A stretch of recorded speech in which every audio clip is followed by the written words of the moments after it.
India Legal presents Courts Roundup.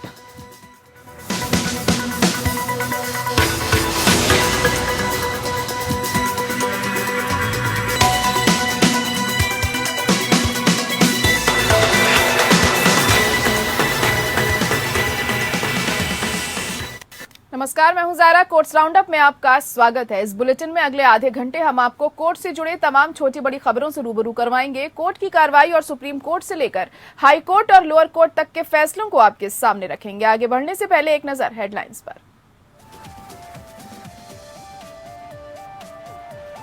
Supreme court ने तलाक ए हसन प्रथा रद्द करने की मांग से जताई असहमति। कहा, प्रथम दृष्टया तलाक ए हसन इतना भी अनुचित नहीं। महिलाओं के पास है खुला तलाक का विकल्प। हम नहीं चाहते किसी एजेंडे को बढ़ाना।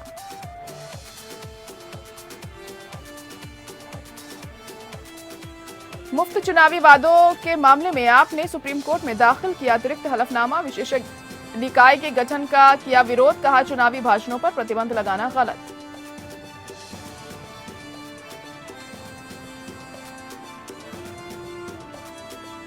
शिवसेना पार्टी चिन्ह विवाद पर ठाकरे ग्रुप ने सुप्रीम कोर्ट से जल्द सुनवाई की मांग की। कहा, चुनाव आयोग अगले हफ्ते सुनवाई करेगा, इसलिए जल्द सुनवाई जरूरी।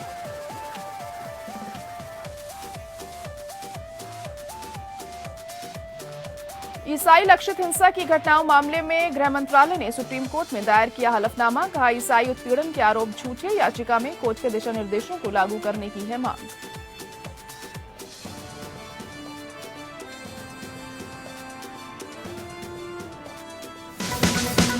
India Legal presents Courts Roundup.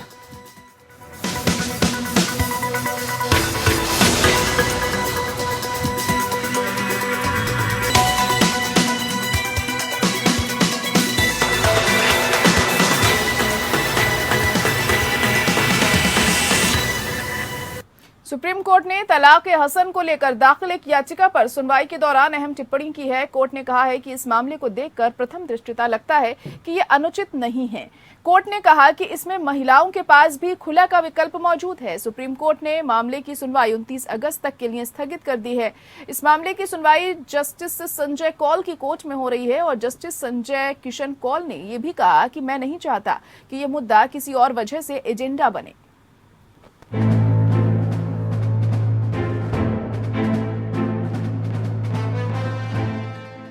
Supreme court ने कहा कि मुस्लिम पर्सनल लॉ प्रथा के माध्यम से तलाक की एक प्रथा तलाक ए हसन प्रथम दृष्टया इतना भी अनुचित नहीं है। तलाक ए हसन के तहत एक आदमी 3 महीने तक हर महीने एक बार तलाक का उच्चारण करके अपनी पत्नी को तलाक दे सकता है। कोर्ट ने कहा कि मुस्लिम महिलाओं के पास खुला तलाक के जरिए तलाक लेने का एक विकल्प है। जस्टिस संजय किशन कौल ने मौखिक रूप से टिप्पणी की। प्रथम दृष्टया ये तलाक ए हसन इतना अनुचित नहीं है। महिलाओं के पास भी एक विकल्प है। खुला तलाक के जरिए तलाक लिया जा सकता है। प्रथम दृष्टया में याचिकाकर्ताओं से सहमत नहीं हूँ। मैं नहीं चाहता हूँ कि ये किसी अन्य कारण से एजेंडा बने। Justice SK. कौल और जस्टिस एम.एम. सुंदर की पीठ एक मुस्लिम महिला के द्वारा तलाक ए हसन के जरिए तलाक की संवैधानिकता को चुनौती देने वाली एक रिट याचिका पर सुनवाई कर रही थी, जिसमें कहा गया था कि ये महिलाओं के खिलाफ भेदभावपूर्ण है। सुनवाई के दौरान याचिकाकर्ता की ओर से पेश सीनियर एडवोकेट पिंकी आनंद ने कहा कि सुप्रीम कोर्ट ने 3 तलाक को असंवैधानिक घोषित किया है, लेकिन तलाक ए हसन के मुद्दे को अनसुलझा छोड़ दिया है। पीठ ने याचिकाकर्ता की ओर इशारा किया और सुप्रीम कोर्ट ने कई मामलों में शादी के टूटने के आधार पर तलाक दे दिया है और पूछा है कि क्या वो मेहर लेने के बाद उस विकल्प का पता लगाने के लिए तैयार होंगी। जस्टिस कौल ने पूछा, ये ट्रिपल तलाक नहीं है, आपके पास खुला तलाक के जरिए तलाक का विकल्प है। अगर 2 लोग एक साथ नहीं रह सकते हैं तो हम शादी के टूटने पर तलाक दे रहे हैं। अदालत के हस्तक्षेप के बिना भी आप आपसी सहमति से तलाक दे सकते हैं, बस मेहर का ध्यान रखना होगा। मुबारक जो सहमति से अनुमेय है। क्या आप उपयुक्त मेहर के विषय पर सहमति से जाने के लिए तैयार हैं? याचिकाकर्ता के वकील के द्वारा निर्देश प्राप्त करने के लिए समय मांगे जाने पर पीठ ने मामले को 29 अगस्त तक के लिए स्थगित किया। पत्रकार बेनजीर हीना ने advocate on record Ashwani Kumar Dubey के माध्यम से जनहित याचिका दायर की थी। याचिकाकर्ता ने आरोप लगाया कि उसके पति ने उसे 19 अप्रैल को स्पीड पोस्ट के जरिए तलाक की पहली किश्त भेजी है। याचिकाकर्ता के वकील ने कहा कि उसे बाद के महीनों में दूसरा और तीसरा नोटिस मिला। याचिकाकर्ता का तर्क है कि प्रथा भेदभावपूर्ण है क्योंकि केवल पुरुष ही इसका प्रयोग करते हैं। याचिकाकर्ता ये घोषणा चाहते हैं कि प्रथा असंवैधानिक करार दी जाए क्योंकि ये मनमानी और संविधान के अनुच्छेद 14, 15, 21 और 25 का उल्लंघन करती है। याचिकाकर्ता के अनुसार ये इस्लामी आस्था की कोई अनिवार्य प्रैक्टिस नहीं है। Bureau report. चुनाव में मुफ्त चीजें बांटने का वायदा करने वाले राजनीतिक दलों की मान्यता रद्द करने के मामले में आपने सुप्रीम कोर्ट में अतिरिक्त हलफनामा दाखिल किया है। आपने मुफ्त की चीजें बांटने का वायदा करने के मुद्दों पर विचार के लिए विशेषज्ञ निकाय के गठन का विरोध अपने अतिरिक्त हलफनामे में किया। हलफनामे में चुनावी भाषणों पर कार्यकारी या न्यायिक रूप से प्रतिबंध लगाना संविधान के अनुच्छेद 19(1)(a) के तहत फ्रीडम ऑफ स्पीच की गारंटी के खिलाफ होगा। आपने अपने हलफनामे में चुनावी वादों के विशेषज्ञ समिति के पास न भेजने की बात कही है। आपने कहा है कि किसी भी विधायी संस्था की निगरानी के बिना ही चुनावी घोषणाओं को मुफ्त नहीं माना जा सकता है। इससे संवैधानिक रूप से अभिव्यक्ति की स्वतंत्रता प्रभावित होगी। आपने मांग की है कि अगर समिति का गठन किया जाता है तो वास्तविक वित्तीय व्यय से निपटने के उपाय सुझाने के लिए भी समिति को कहा जाना चाहिए। अगर विशेषज्ञ निकाय का गठन किया जाता है तो वास्तविक राजकोषीय व्यय को नियंत्रित करने के उपायों को भारत के संविधान द्वारा तय विकास के समाजवादी कल्याणकारी मॉडल के तहत किया जाना चाहिए। उधर चुनाव के दौरान मुफ्त चुनावी घोषणा के समर्थन में कांग्रेस पार्टी सुप्रीम कोर्ट पहुंची है। मध्य प्रदेश कांग्रेस के नेता जया ठाकुर ने सुप्रीम कोर्ट में याचिका दाखिल की है। याचिका में कहा गया है कि सत्तारूढ़ दल का कर्तव्य सब्सिडी प्रदान करने के लिए बाध्य है।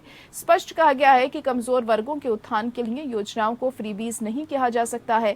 इसके अलावा जया ठाकुर ने बीजेपी नेता और वकील अश्विनी कुमार उपाध्याय की याचिका का विरोध किया है।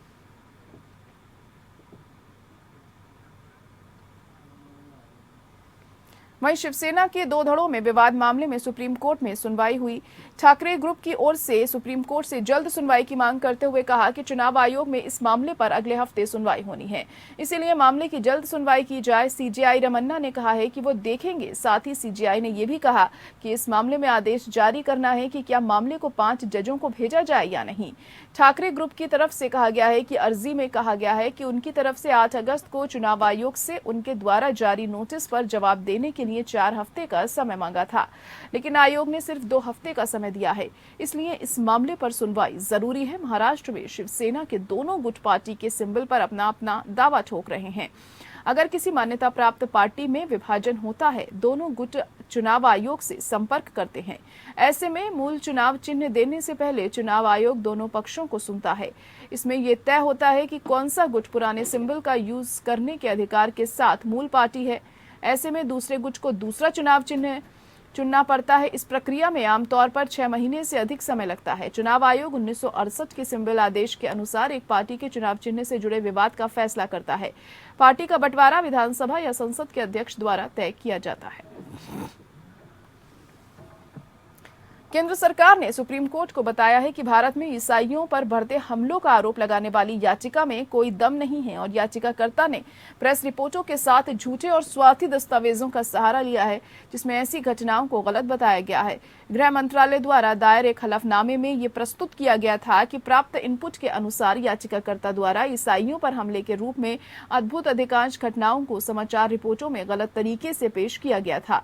कुछ मामलों में विशुद्ध रूप से आपराधिक प्रकृति की घटनाओं और व्यक्तिगत मुद्दों से उत्पन्न होने वाली घटनाओं को ईसाइयों को लक्षित हिंसा के रूप में वर्गीकृत किया गया है, जबकि कई घटनाएं जो सच या अतिरंजित पाई गई हैं, जरूरी नहीं कि ईसाइयों को लक्षित हिंसा की घटनाओं से संबंधित थी। ये तर्क दिया गया था। हलफनामा एक याचिका के जवाब में दायर किया गया था, जिसमें देश भर में ईसाई संस्थानों और पुजारियों पर हमलों की बढ़ती संख्या का आरोप लगाया गया था और घृणा अपराधों पर अंकुश लगाने के लिए इसके दिशा निर्देशों को लागू करने की मांग की गई थी। याचिका में मांगी गई राहत में 218 के तहसीन पूनावाला फैसले में सुप्रीम कोर्ट द्वारा जारी दिशा निर्देशों का क्रियान्वयन शामिल है। सुप्रीम कोर्ट ने उस फैसले में केंद्र और राज्यों के लिए कई दिशा निर्देश जारी किए थे, जिसमें ऐसे अपराधों पर ध्यान देने के लिए नोडल अधिकारियों की नियुक्ति, फास्ट ट्रैक ट्रायल, पीड़ित मुआवजा, निवारक सजा और ढीली कानून प्रवर्तन के खिलाफ अनुशासनात्मकता कार्रवाई शामिल है। Federation international D football association या फीफा द्वारा अखिल भारतीय फुटबॉल महासंघ या AIFF का निलंबन करने से संबंधित एक मामले पर सुप्रीम कोर्ट बुधवार को सुनवाई करेगा। जस्टिस DY चंद्रचूड़ और AS बोपन्ना की बेंच के समक्ष इस मुद्दे का उल्लेख किया गया है, जो सॉलिसिटर जनरल तुषार मेहता द्वारा प्रस्तुत किए जाने के बाद कल मामले की सुनवाई के लिए सहमत हुए कि मामले में एक नया विकास हुआ है। SG फीफा द्वारा जारी एक प्रेस विज्ञप्ति का जिक्र कर रहा था, जिसमें कहा गया था कि उसने सर्वसम्मति से AIFF को तत्काल प्रभाव से निलंबित करने का फैसला किया था। परिणाम स्वरूप फीफा अंडर 17 महिला विश्व कप 2022 भारत में आयोजित नहीं किया जा सकता। ये विकास सुप्रीम कोर्ट द्वारा नियुक्त प्रशासकों की समिति द्वारा AIFF के नए संविधान को चलाने और लिखने के लिए एक याचिका दायर करने के बाद AIFF के पूर्व अध्यक्ष प्रफुल्ल पटेल और 7 अन्य राज्य संघों के पदाधिकारियों के खिलाफ अवमानना कार्रवाई की मांग करता है। याचिका में कहा गया है कि पटेल और अन्य के आचरण के कारण फीफा द्वारा जारी संचार के आगामी अंडर 17 महिला विश्व कप के लिए भारत के मेजबानी अधिकारों को वापस लेने पर विचार करने की धमकी दी गई थी। शीर्ष अदालत ने इस महीने की शुरुआत में आदेश दिया था कि AIFF के प्रमुख के लिए एक अंतरिम निकाय के लिए चुनाव संविधान के मसौदे के अनुरूप तेजी से इसे कराया जाए। समिति के नए सिरे से चुनाव पर रोक लगाने के दिल्ली उच्च न्यायालय के आदेश को चुनौती देने वाली AIFF द्वारा दायर एक याचिका में यह आदेश पारित किया गया था। याचिकाकर्ताओं ने दलील दी थी कि मौजूदा COA अवैध रूप से चल रहा है। कोर्ट ने अपीलकर्ता की प्रार्थना को खारिज कर दिया था कि अलग अलग प्रतिष्ठित खिलाड़ियों को वोट देने से रोक दिया जाए और ये स्पष्ट कर दिया कि अंतर्राष्ट्रीय अनुभव वाले खिलाड़ियों का वोट देने और कार्यकारी और सामान्य समितियों का हिस्सा बनने की अनुमति दी जाए।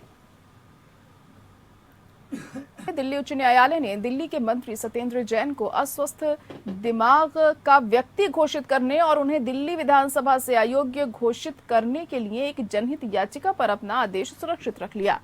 मुख्य न्यायाधीश सतीश चंद्र शर्मा और न्यायमूर्ति सुब्रमण्यम प्रसाद की खंडपीठ ने कहा कि वह इस मामले में उचित आदेश पारित करेगी। न्यायालय अखिल भारतीय पेशेवर कांग्रेस के आशीष श्रीवास्तव द्वारा वकील रुद्र विक्रम सिंह के माध्यम से दायर एक जनहित याचिका पर विचार कर रहा था। इसने जैन की मानसिक स्थिति का विश्लेषण करने के लिए एक मेडिकल बोर्ड के गठन की मांग की और दिल्ली सरकार को निर्देश दिया कि जैन द्वारा कोविड-19 से पीड़ित होने के बाद लिए गए सभी निर्णयों को शून्य घोषित किया जाए। जैन मनी लॉन्ड्रिंग मामले में आरोपों हैं और न्यायिक हिरासत में है और हालांकि वे अरविंद केजरीवाल कैबिनेट में स्वास्थ्य और परिवार कल्याण, उद्योग, बिजली, पानी, शहरी विकास विभागों को संभालने वाले मंत्री बन गए हैं। दलील में तर्क दिया गया है कि संविधान के अनुच्छेद 191(1) के अनुसार एक व्यक्ति को विधानसभा या विधान परिषद का सदस्य होने के लिए अयोग्य घोषित कर दिया जाएगा अगर वह विकृत दिमाग का है और एक सक्षम अदालत द्वारा घोषित किया गया है। याचिका में कहा गया है कि जैन ने प्रवर्तन निदेशालय के अधिकारियों को बताया कि उनकी याददाश्त चली गई है और अतिरिक्त सॉलिसिटर जनरल SV राजू द्वारा राउज एवेन्यू कोर्ट में भी इसका खुलासा किया गया था। वह अभी भी एक महत्वपूर्ण कैबिनेट मंत्री बने हुए हैं और अभी भी विधायक के पद का आनंद ले रहे हैं। और दिलचस्प बात यह है कि पिछले महीने ही दिल्ली उच्च न्यायालय ने जैन को दिल्ली कैबिनेट से हटाने की मांग करने वाली एक अन्य जनहित याचिका को इस आधार पर खारिज कर दिया गया था कि उन्हें गंभीर आरोपों के तहत आरोपित किया गया था। केरल हाईकोर्ट ने हाल ही में कहा कि पति द्वारा पत्नी के उसकी अपेक्षाओं पर खरे नहीं उतरने के संबंध में बार बार ताने देना और अन्य महिलाओं के साथ उसकी तुलना करना मानसिक क्रूरता की श्रेणी में आता है। जस्टिस अनिल के नरेंद्रन और जस्टिस CS सुधा की खंडपीठ ने कहा कि पति या पत्नी के आचरण के लिए क्रूरता के दायरे में आने के लिए ये इस आधार पर गंभीर और वजनदार होना चाहिए कि याचिकाकर्ता के पति या पत्नी के दूसरे पति या पत्नी के साथ रहने की उचित उम्मीद ना की जा सके। कोर्ट ने कहा कि प्रतिवादी पति के लगातार और बार बार ताने की याचिकाकर्ता उसकी उम्मीदों की पत्नी नहीं है। अन्य महिलाओं के साथ उसकी तुलना और निश्चित रूप से मानसिक क्रूरता होगी, उसकी पत्नी से उम्मीद नहीं की जा सकती। याचिकाकर्ता और प्रतिवादी की शादी जनवरी 2019 में हुई थी। शादी के 10 महीने के भीतर विवाह भंग करने की याचिका दायर की गई। निचली अदालत द्वारा भारतीय तलाक अधिनियम की धारा 10(7) के तहत विवाह के विघटन यानी विवाह की समाप्ति के आदेश दिए गए। इस डिग्री से व्यथित पति द्वारा अपील दायर की गई। इसमें आरोप लगाया गया कि निचली अदालत ने गलती से निष्कर्ष निकाला कि विवाह संपन्न नहीं हुआ, इसीलिए याचिकाकर्ता पत्नी को अधिनियम की धारा 10 सेक्शन 8 के तहत विवाह विघटन का आदेश दिया। न्यायालय ने कहा कि किसी मामले में क्रूरता के रूप में तय किया गया तथ्यों का सेट दूसरे मामले में भी लागू नहीं हो सकता। मानसिक क्रूरता में गंदी और अपमानजनक भाषा का उपयोग करके मौखिक गालियां और अपमान शामिल हो सकते हैं, जिससे दूसरे पक्ष की मानसिक शांति भंग हो सकती है। इस प्रकार न्यायालय ने अपील खारिज कर दी, लेकिन अधिनियम की धारा 10 सेक्शन के तहत विवाह के विघटन के लिए निचली अदालत द्वारा दी गई डिक्री संशोधित की गई। पंजाब हरियाणा हाईकोर्ट ने पॉक्सो एक्ट के तहत आरोपी और सजा पाए एक स्कूल शिक्षक को बरी करते हुए कहा है कि यह बहुत ही असंभव है कि एक नाबालिग लड़की जिसका उसके शिक्षक द्वारा एक से अधिक अफसरों पर यौन शोषण किया गया हो, वह तथ्य का खुलासा अपने माता पिता या शिक्षक या किसी कक्षा के साथी के समक्ष नहीं करेगी। जस्टिस जीएस संधावालिया और जस्टिस विकास सूरी की खंडपीठ ने आगे कहा कि एफआईआर दर्ज करने में हुई देरी ने सभी सबूत मिटा दिए। हालांकि दोष सिद्धि पूरी तरह से पीड़ित की गवाही पर आधारित हो सकती है, परंतु वह गवाही अदालत के विश्वास को प्रेरित करने वाली होनी चाहिए। ये स्थापित सिद्धांत है कि हालांकि पीड़ित का बयान ही दोष सिद्धि का एकमात्र आधार हो सकता है, लेकिन अगर कुछ संदेह है तो पुष्टि की आवश्यकता होती है, और अगर बयान स्टर्लिंग गुणवत्ता का नहीं है तो यह उतना आत्मविश्वास नहीं जगाता है जितना उसमें होना चाहिए। अदालत इस मामले में नाबालिग छात्रा के कथित यौन शोषण के लिए दोषी ठहराए गए एक शिक्षक की अपील पर विचार कर रही थी। अपीलार्थी ने पॉक्सो एक्ट की धारा 6 के तहत दोषी करार दिए गए 14 वर्ष के कठोर कारावास के आदेश से परेशान होकर तत्काल अपील दायर की थी। हाईकोर्ट के समक्ष विचार का मुद्दा ये था कि क्या नाबालिग की एकमात्र गवाही अपीलकर्ता को तत्काल मामले में फंसाने के लिए पर्याप्त होगी, जबकि एफआईआर दर्ज करने में 6 महीने की देरी हुई है। अदालत ने कहा कि पीड़िता की गवाही को खारिज नहीं किया जाना चाहिए और संभावनाओं के सिद्धांतों को ध्यान में रखते हुए ही उसकी सराहना की जानी चाहिए। हालांकि बलात्कार के झूठे आरोपों के परिणामों को भी ध्यान में रखा जाना चाहिए, इसलिए यह ध्यान से जांचना उचित हो जाता है कि क्या अभियोजन द्वारा पीड़िता और उसके माता पिता के कहने पर कहानी बनाई गई है और क्या यह असंभव है और तर्क को झुठलाती है या नहीं। मुंबई की एक मजिस्ट्रेट अदालत ने हाल ही में बहु मुंबई नगर निगम या बीएमसी की एक अधिकारी को 3 महीने जेल की सजा सुनाई और उस पर 4000 का जुर्माना भी लगाया। कोर्ट ने ये माना कि उसने एक महिला को अवांछित अश्लील मैसेज और चित्र भेजकर उसकी मर्यादा भंग की थी। मेट्रोपॉलिटन मजिस्ट्रेट विजय कोरे ने कहा कि एक आरोपी को सजा समाज के सदस्यों के लिए एक सबक के रूप में काम कर सकती है जो समाज अपराध कर सकते हैं। आजकल महिलाओं के खिलाफ अपराध दिन ब दिन बढ़ते जा रहे हैं। महिलाएं घर के साथ साथ घर के बाहर भी सुरक्षित नहीं है और आरोपी को सजा देना समाज के लिए एक सबक है जो इसी तरह के अपराध करने जा रहा है। मजिस्ट्रेट ने आगे इस बात पर जोर दिया कि किसी को भी किसी व्यक्ति की निजता को भंग करने का अधिकार नहीं है, खासकर तब जब वह व्यक्ति उन्हें नहीं जानता हो। आरोपी के वकील ने तर्क दिया कि उसके द्वारा भेजी गई तस्वीरें पहले ही एक अखबार में प्रकाशित हो चुकी हैं और इसीलिए इसे अश्लील नहीं कहा जा सकता। अदालत ने रेखांकित किया कि आरोपी द्वारा भेजी गई तस्वीरों को पारंपरिक भारतीय परिवारों में कपड़ों की प्रथा को देखते हुए अश्लील माना जा सकता है। आरोपी ने बचाव में लिया कि मामला झूठा था और बीएमसी के एक इंजीनियर के साथ उसके झगड़े के बाद मुखबिर द्वारा दायर किया गया था। हालांकि क्योंकि मुखबिर और आरोपी के बीच दुश्मनी स्थापित नहीं हुई थी, अदालत ने बचाव को अस्वीकार्य पाया। ये माना गया कि आरोपी ने भारतीय दंड संहिता की धारा 509 और सूचना प्रौद्योगिकी अधिनियम की धारा 67 के तहत अपराध किया था। व्यक्ति को मुखबिर को मानसिक पीड़ा के लिए 3000 और जुर्माने के रूप में 1000 का भुगतान करने का निर्देश दिया गया था। वहीं सुप्रीम कोर्ट के रिटायर्ड जज जस्टिस नागेश्वर राव ने कहा है कि उन्हें धन शोधन निवारण अधिनियम या पीएमएलए के प्रावधानों को बरकरार रखने वाले फैसले में शायद एक अलग दृष्टिकोण लिया होता है। मनी लॉन्ड्रिंग रोकथाम अधिनियम 2002 की वैधता को बरकरार रखने वाले सुप्रीम कोर्ट के हालिया फैसले की शुद्धता और प्रभाव के बारे में पूछे जाने पर जज ने कहा कि निकेश शाह के मामले में अदालत का एक निर्णय था जिसमें अदालत ने पीएमएलए अधिनियम की धारा 45 को मनमाना और अनुच्छेद 14 और 21 के उल्लंघन का घोषित किया था। पीएमएलए फैसले में प्रवर्तन मामले की सूचना रिपोर्ट को एफआईआर के बराबर नहीं होने के न्यायालय के निष्कर्ष पर न्यायाधीश ने कहा कि जब प्रवर्तन निदेशालय द्वारा व्यक्तियों को पूछताछ के लिए बुलाया जाता है तो वह नहीं जानते कि वे आरोपी हैं या गवाह या उनकी आवश्यकता क्यों है। जस्टिस राव ने कहा कि कभी कभी सरकार आलोचनात्मक आवाजों को दबाने या बदनाम करने के लिए चुनिंदा रूप से असंतुष्टों पर मुकदमा चलाती है। उन्होंने कहा कि जांच एजेंसियों की पहले कार्य करने की आदत के परिणाम स्वरूप कई एफआईआर सामने आई हैं। इसके अलावा रिटायर्ड जज ने आर्टिकल 14 द्वारा शुरू किए गए एक डेटाबेस पर भी भरोसा किया जो एक शोध और रिपोर्टाज पहल थी जिसमें बताया गया था कि 2010 और 21 के बीच राजद्रोह के लगभग 13,000 मामले थे और बताया गया था इनमें से केवल 126 लोगों का ही ट्रायल समाप्त हो पाया और उसमें से 13 को राजद्रोह के आरोप में दोषी ठहराया गया, जो इस तरह के आरोपों का सामना करने वाले 0.1% हैं। जस्टिस राव द लीफलेट द्वारा आयोजित एक कार्यक्रम में वे बोल रहे थे, जिसका शीर्षक था life and liberty, India at 75 years of independence.